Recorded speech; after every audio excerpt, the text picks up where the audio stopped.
Ça y est, Panini l'a fait. Panini a réédité l'ensemble des épisodes de Brian Michael Bendis et Ed Brubaker en deluxe. Je vais le faire qu'une fois parce que c'est super lourd.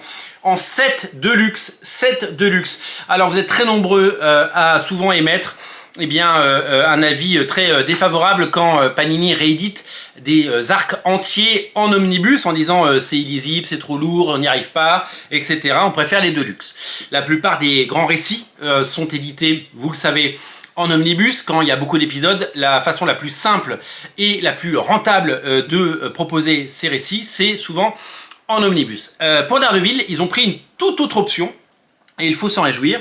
Et ce qui fait que nous avons les 4 tomes, tous les épisodes de Brian Michael Bendis, tome 1, le voici, tome 2, que voilà, le tome 3 qui est là, et le tome 4. Nous avons les 4 tomes de Brian Michael Bendis en deluxe, et nous avons donc le tome 1 et le tome 2 de Ed Brubaker.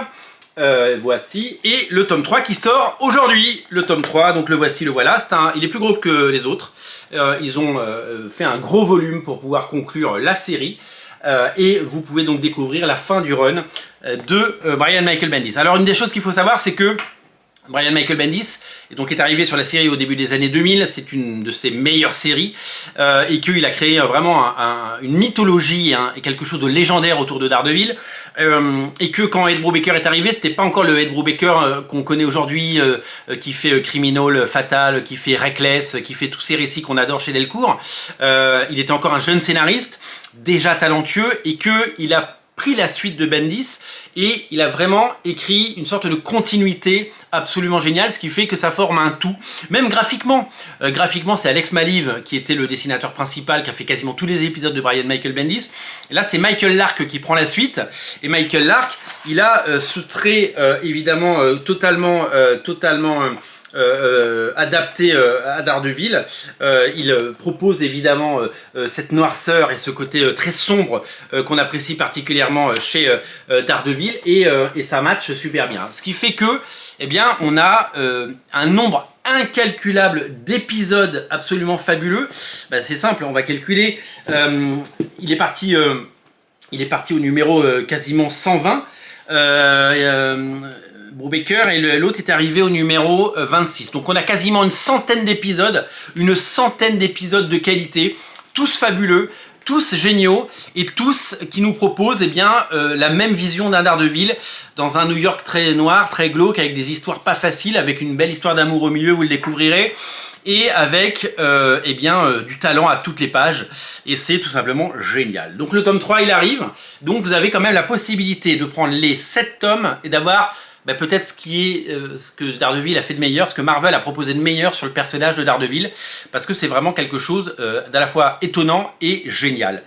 Dans ce tome 3, nous avons les épisodes 107 à 119, puis l'épisode 500, nous avons également l'épisode, un annual de 2008, numéro 1. Au dessin, on a Michael Lark, on l'a dit, mais il y a d'autres dessinateurs comme Klaus Johnson, Chris Samnee, qui reviendra pour la période Mark Waid, mais il y a déjà du Chris Samnee. On a Paul Azaceta, Clayman, David Aja qui fait un épisode, Leandro Fernandez, et Chris Samnee qui fait le one-shot qui s'appelle Blood of the Tarantula. Voilà, et donc au scénario, c'est Ed Brubaker qui est aidé sur la fin par Greg Pak, et donc vous allez pouvoir découvrir l'ensemble de ces épisodes, et vous allez donc pouvoir vous régaler de ces Daredevil absolument fabuleux qui ont fait l'histoire et qui sont tous réédités. C'est une chance, c'est une véritable chance d'avoir l'ensemble de ces épisodes tous réédités. Honnêtement, on ne mesure pas la chance qu'on a d'avoir tout ça. Ça aurait pu faire 3 ou 4 omnibus, ça nous fait 7 tomes en deluxe avec des beaux albums, des gros tomes avec plein de pages. C'était une véritable chance. C'est un véritable pari de la part de Panini de nous reproposer ça, un pari gagnant puisque le succès a l'air d'être au rendez-vous.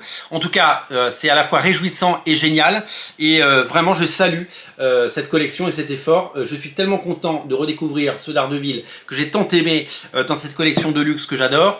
C'est tout simplement génial. Je vous invite à plonger, je vous invite à découvrir, je vous invite évidemment à lire, c'est Daredevil. Ils sont incontournables et c'est disponible dès à présent. Tout est disponible au moment où je vous parle.